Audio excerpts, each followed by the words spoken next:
end. Move. What a rip-off.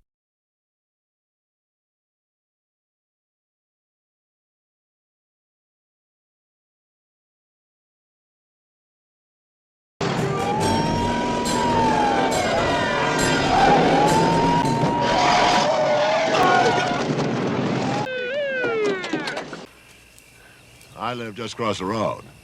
You want to watch out for that road. Them damn trucks go back and forth all day and most of the night.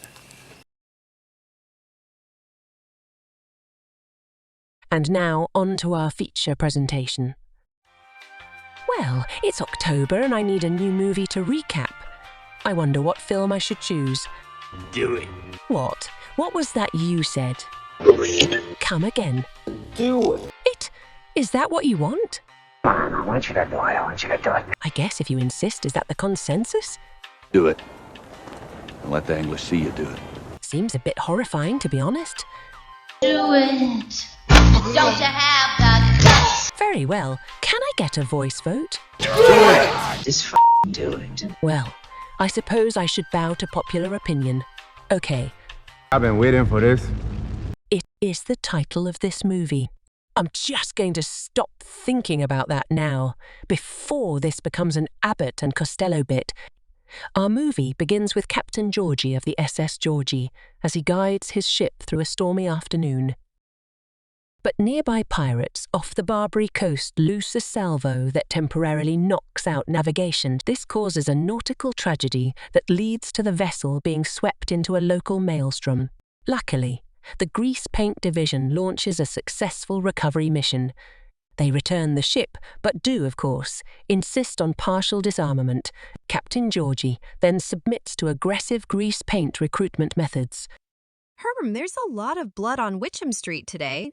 Meanwhile, at Cinema Tropes Elementary, where we see the tropiest 80s kids who ever troped, they tropishly discard their textbooks and tropily get bullied by mulleted gangs. Then stand in impotent fury as they gaze tropishly into the middle distance. The girls fare no better. Fee, fi, fum, fo, I smell the stank of a stank-ass hoe. Beverly tries to reason with the mean girls, but after she's assaulted with a bag full of straight-to-video Stephen King movies, she has no option left but violence. Ow! Get me a rag! Somebody kick me in the face in the bathroom again! Mike Hanlon lazily delivers unrefrigerated meat to the char-broiled employees of his local burger joint. This pleases the sinister clown. No word on the opinion of Pennywise, though. At that moment, in typical 80s bully tradition, a homicide is attempted. The cook is overjoyed, as the meat is now pre-seasoned with gravel and road crud. Ben Hanscom finds an interesting book of necromancy, but as fascinating as it may be, the wizardry is useless since the author didn't run a spell check. He gets distracted when his secret crush, Ballooniny St. Clair, enters and asks the librarian about textbooks on inflation. Not brave enough to ask her out, he exits the library, only to get distracted by a wayward Cadbury egg. Before he has a chance to eat it, he is interrupted by Casey, the captain of the basketball team. What? You don't believe me? Well, here's his trading card. Ben hot-foots it away from Headless Casey and the Pawnee because of the magazines with small pox he lent them. Hot on his trail, the Pawnee demand compensation, or at the very least, a cure. He yells at his ride to hurry up and leave. This enrages the Pawnee further, but he escapes unharmed and asks to be taken home. Patrick Hofstetter is looking for delicious Cadbury eggs when he stumbles across a not-at-all foreboding tunnel. Deciding to investigate the friendly throughway, Patrick is shocked to run across the homeless in a half-shell mutants. Rather than spend another day subsisting on town flushings, the terrible Terrapins decide to roll Patrick for pizza money. Whoa! That's true power. Ben rushes home to hide his back issues of Photography Thieves Quarterly, so as not to alert his friends to his nicking of Danny Glover's photos. However, Ben is unaware of the sting operation Glover is currently working across the street. He just needs Ben to open the curtains so he can get proof. Then he'll go back to staring at his walls and pretending he has windows that look out into a larger world. But enough about Glover's losses to avoid being associated with picture pilfering. Eddie takes his leave. There's a chill in the hot summer air and he tries to warm his icy mitts. But when homeless hot dog Harry offers him a hot tamale, Eddie's sugar terrors cause him to flee. He runs to the local water temple where he sees Captain Obvious the helpful helper. Avoid the water temple for the Ninja Turtles' hunger, and you're carrying cash. Eddie's father adds, Where's my cake? Zombie Woman is intrigued and wants to start the courtship of Eddie's father. Sure, thanks, replies Eddie. Beverly Marsh decides to use the marionette washroom and is surprised when there's strings attached. She calls for help from Philip Anderson, but he's got his own problems at the moment. Fortunately, Punchy has the solution. Hey, how about a nice Hawaiian punch? Oh, yeah! Bill Denbrough hears something in his basement and goes to investigate. Good. We can finally start the big meeting. Beverly rushes to tell her friends about Punchy, but Bill has other plans. Bill shows his friends a movie of the creepy clown that's been haunting his dreams. Now, come on and meet the boys and girls. Oh, we've already met. I know we're going to be friends, too, because I like to do everything boys and girls like to do. Especially when it comes to eating those delicious McDonald's hamburgers.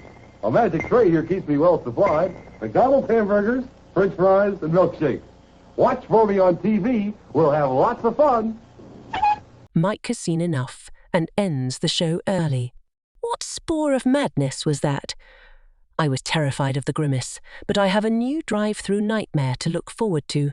Hi-ho, ho-hee. It's home from work we flee. We work all day and get no pay, so it's all tax-free. The kids then meet up at the Ron Swanson Memorial Park to plan their next move. Being the nerd of the group, Stan suggests cleaning the old Adams place. Mike points out that the job could take years, but is overruled by the larger group.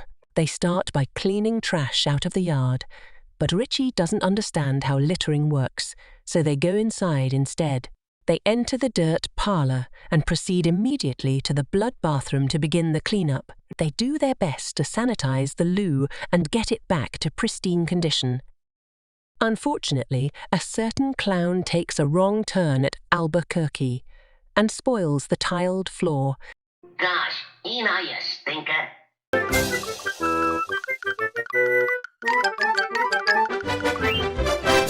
Next, Eddie leads the group to the basement, which turns out to be an underground OBGYN. However, when they discover Eddie's mother in the stirrups, the youth and innocence is forever frightened out of them. Richie runs to the fridge for a beer, since he's now of legal age, but he finds the appliance is occupied by Richard Massa, star of Disney's Mr. Boogedy. They all float.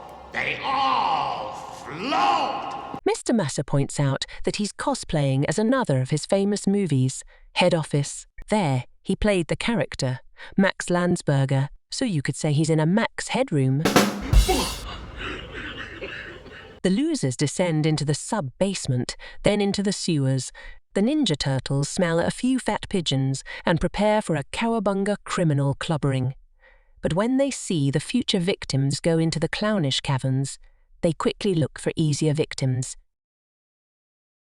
Bill decides to use the SS Georgie to guide them to the door, because following a slow, shallow stream requires too much thought. The group decides that it's ultimately not possible to clean both a house and a subterranean cavern. They become despondent and begin lamenting the impossible task. This summons the brown recluse squatting spider, famously known as nature's most untidy arachnid, and worst roommate, as it completely ignores any and all chore wheels. Richie tries to get its attention, but is blinded by its deadlights. He finds himself neither revved up like a deuce, nor running in the night. Eddie throws his walking stick since it's broken and won't walk.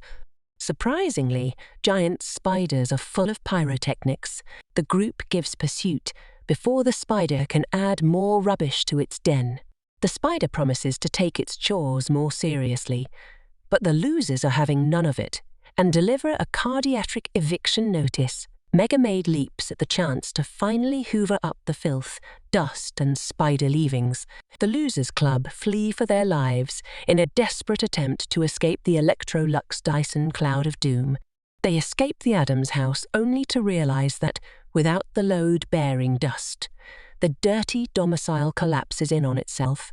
They're left to contemplate what the future holds in store for them. The gang went on to take every advantage of adulthood.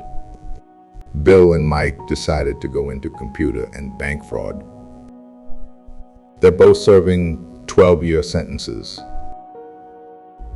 Richie lost everything in a sugar-based houseboat scam. He later lost his glasses as well. After scamming Richie with a salted caramel houseboat, Ben and Beverly started an OnlyFans business. They ultimately fell victim to the malicious malice of unassuming Cove. Stanley found early adulthood too stressful, and so went into early retirement. Eddie began running auto insurance scams until his luck ran out. He's buried in the Derry Memorial Grounds. The moral of the story, kids, is adulthood blows. Never grow up. Good night. This concludes the movie recap. I was confused about the symbology of this story, but I think I understand. The tunnel is a visual representation of Stephen King's inspiration for this story.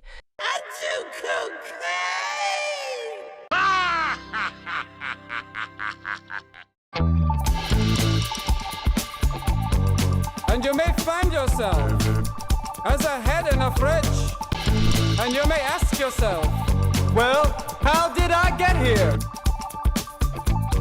Many black clouds flow by, bodies floating underground. Many black clouds flow by, your hair is winter fire, into the sewer again. Who can pull my dead lights? And you think to yourself, what's going on here?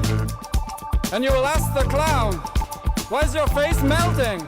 And you may find yourself staring at a creepy clown. And you may ask yourself, why is he licking windows? And we all float down here. We all float down here. We all float down here. We all float down here. We all float down here. We all float down here. We all float down here. We all float down here.